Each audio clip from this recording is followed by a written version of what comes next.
Hello everyone, Peter Crypt here, and thank you for tuning in. Tonight's tale is about a young juvenile who encounters a few phantoms in an old abandoned subway.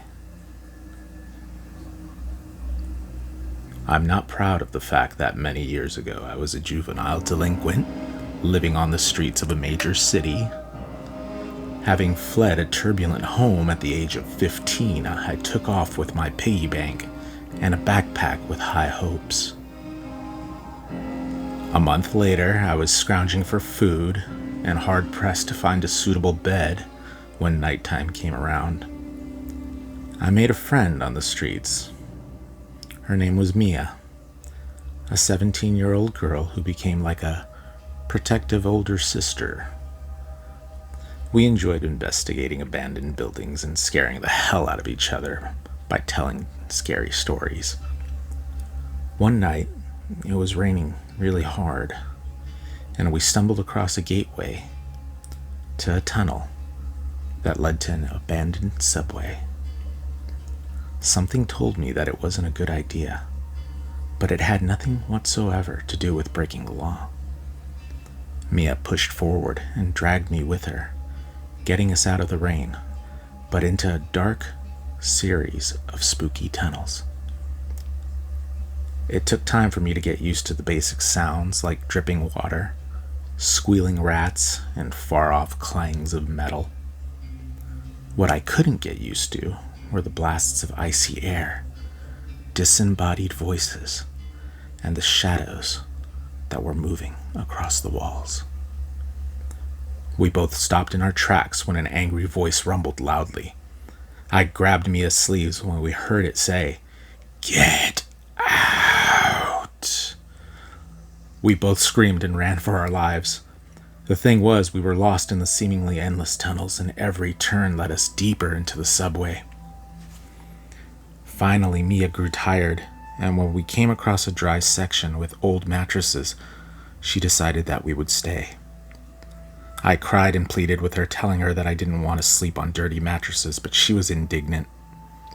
Watching her lie down with her head on her bag, I resigned myself to sitting next to her and staying awake. She was soon fast asleep, and my senses were heightened as I strained my eyes and ears for any kind of threat. It didn't take long for the shadows to appear, some darting around and others slowly peering out from corners. I jumped when I saw an apparition of an old man in overalls and a helmet walking towards us, glaring angrily. He was transparent, yet very real to me, so I shook Mia to try and wake her up, but she continued her snoring.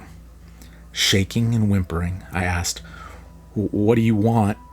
He stopped 3 feet in front of me and growled.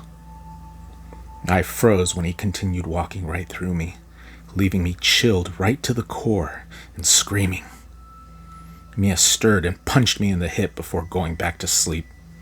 It wasn't long before more ghosts came out. I tried to shake her and yelled, "Wake up! Look!" But she ignored me. Then I saw 3 people running around. 2 were women in 1920s clothes, looking like they were running to catch a train. Then I saw a homeless man. Thinking that he was real, I asked him, "Please, can you help us?" He turned and shook his head, then disappeared.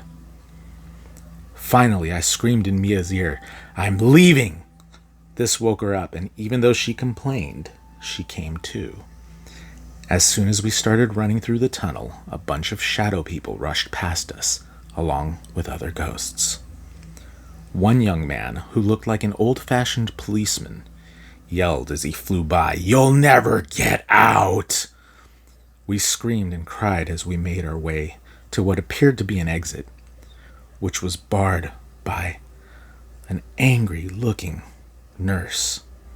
She was cackling like a witch as we skidded to a halt. Suddenly Mia stiffened, then she slowly turned to face me. My flesh crawled when Mia's eyes grew as big as golf balls, black and creepy, Then she walked off on her own down the tunnel as I screamed and pleaded with her to come back. I don't know. I'm not proud of it, but I was so scared. I just barged through the exit door out into the rain, leaving Mia behind. I was terrified. I didn't know what to do. But somehow I made my way to a nearby police station. I frantically told the officer at the front desk what happened. He said they would look into it, but I don't think he really believed me. As far as I know, they never conducted a search for her. But why would they, right? I mean, to them, we were just a couple of delinquent, homeless kids. I never saw Mia again. Thanks for listening. And remember, try and stay scared.